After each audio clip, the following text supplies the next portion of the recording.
பாஸ்மதிலாம் வெத்து, சீரக சம்பா தான் கெத்து அப்படின்னு ஒரு கூட்டம் இன்னமும் வந்து சீரக சம்பா பிரியாணிக்கு வந்து அடிமையாவே இருக்கிறாங்கன்னு சொல்லணும். ஏன்னா, அவங்களுக்கு வந்து சீரக சம்பா புடிச்சிருச்சுன்னா, அந்த கஸ்டமருக்கு வந்து பாஸ்மதி வந்து புடிக்கவே புடிக்காதுங்க, என்ன செஞ்சாலும்.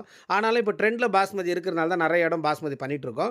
சீரக சம்பாவும் சூப்பரா இருக்குங்க. அத எப்படி செய்யலாங்கிறதையும் பார்த்துரலாம். 6 லிட்டர் கெப்பாசிட்டி இருக்கிற பாத்திரமா எடுத்துங்க. 300 கிராம் கடலை எண்ணெய் யூஸ் பண்ணுங்க.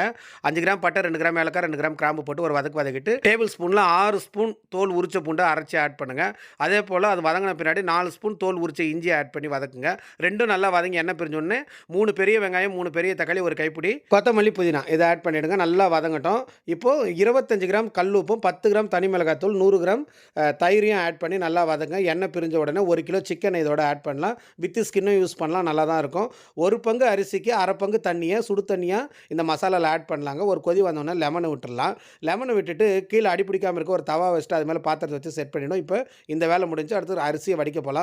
1க்கு 3 1/2 பங்கு தண்ணி வச்சு 50 கிராம் கல்லுப்பு போட்டு அரிசியை அரை வேக்காடு வடிக்கணும். மேலே சாதமாக உள்ள அரிசியாகவும் இருக்கணுங்க.